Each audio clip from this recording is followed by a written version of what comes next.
Right, so in today's video, what I'm going to be doing is explaining why you might want to consider mulching your grass clippings if you don't already do so. In simple terms, all mulching your grass clippings means is that when you cut your lawn, rather than bagging the clippings and just lashing them in the wheelie bin, what you're doing is just letting them fall back down into the sward to break down naturally over time. And there's loads of different benefits that you get from doing that process. What a lot of people don't quite realise is that the clippings that we leave on our lawns can be some of the best lawn food we can put down.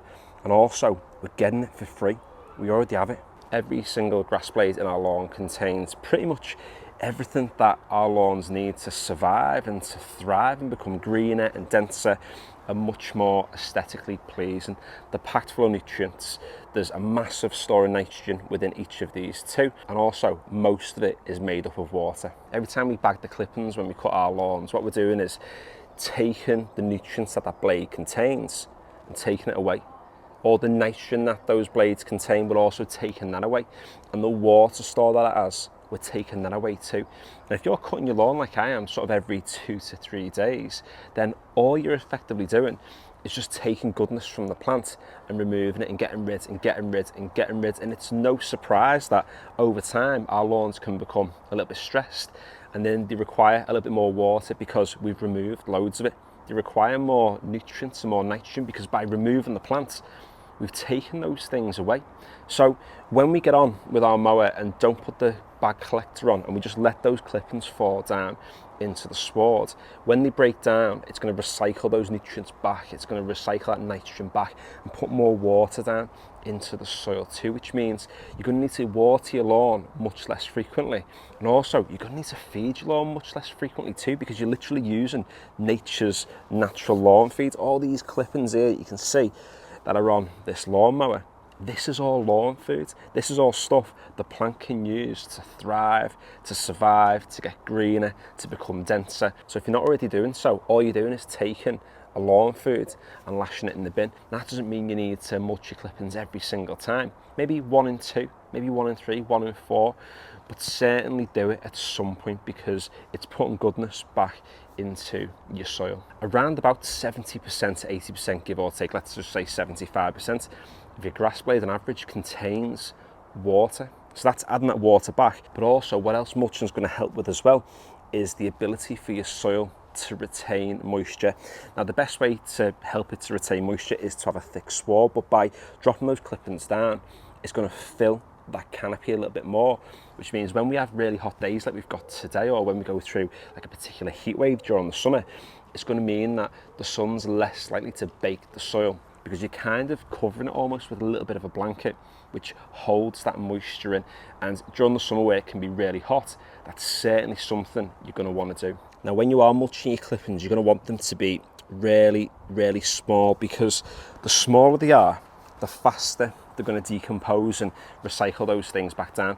If you don't cut too much off your grass plant, or let's say a big massive monster chunk of the grass blade, talking something like, let's say your clippings look like this, then what they're going to do is first of all look really, really unsightly on your lawn, but because they're bigger, they're going to take much longer to decompose, and eventually they will recycle those things back down, but it's not going to look the best. Ideally you want to have clippings which are really, really small, like I've already just shown you, because firstly they're going to break down really fast, but also you're not even going to see them knocking about on your lawn. It's not being fed now for the best part of, I think, a month for the granular. It's been 3 weeks since it's last liquid, and the only feed it's had recently has been the clippings. A cylinder mower is a really good way of cutting like a tiny piece off your lawn, but if you've not got one of those, you can use a rotary with a mulching blade, which is going to kind of obliterate your grass blades into smaller pieces so that they do decompose quickly.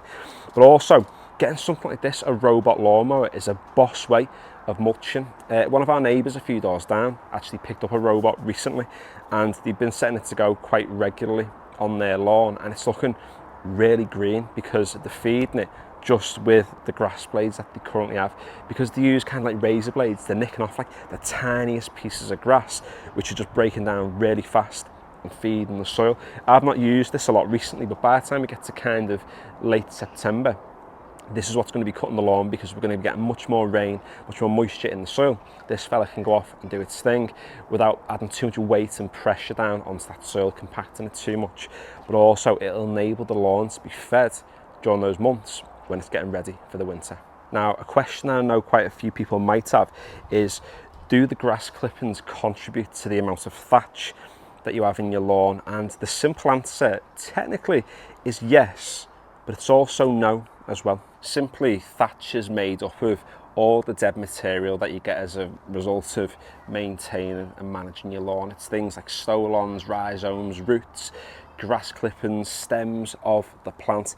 It's all of those things that contribute to that layer of thatch, and that thatch isn't necessarily bad. Don't be fooled into thinking it's a bad thing. It's there as a protective layer for the soil to prevent too much evaporation during the summer. But also, like we've already said about the clippings, it's organic matter that, when broken down, puts really good things into the soil, which as a result feeds your plants. And although those grass clippings add to the thatch, what they also do is, because they break down so fast, it improves the microbial activity. It's like those nutrients will feed the microbes in the soil, and it's the microbes in the soil that will break down the thatch. So although you're adding to it, you're also speeding up the rate at which the thatch is broken down. So it enables it to break down things like rhizomes, stolons and roots much more quickly, because these little fellas can kind of get to work and speed up that process. But you'll know if you're getting quite a lot in your lawn, because you'll feel the sponginess. I've been mulching on this lawn pretty much all year, and there's zero sponginess knocking about when I'm getting on with the mower, when I'm walking around. So that just tells me that the lawn's in a really healthy state, and we've got a really good sort of level of microbial activity knocking about everywhere, because that thatch is clearly being consumed and broken down. And the fact that I'm feeding so much and not getting a lot of thatch is just telling us that it's the soil that's doing the right things. So if you're not already doing so, then consider mulching your grass clippings. Like I've already mentioned in today's video, it is essentially a free lawn feed, and what we're trying to do on this channel this year in particular is kind of use as much of nature as we can to get some really good results. We are supplementing this lawn with a granular and with a liquid, but what we are trying to do is work with nature as much as we can, so we can almost do as little work as possible to get great results like this, but by using most of what you'd call, I guess, the elements, by using less water from the hose pipe and more from things like water butts and from the rain, using native grass species which are used to surviving in the UK and that can repair themselves on their own, and also using things like mulch clippings to help improve microbial activity, to help feed the lawn, to give us greener, denser,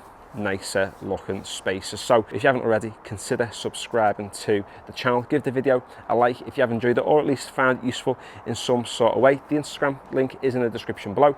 It's Novice Gardener YT. The TikTok is Novice Gardener Official. And yeah, finally, thanks for watching.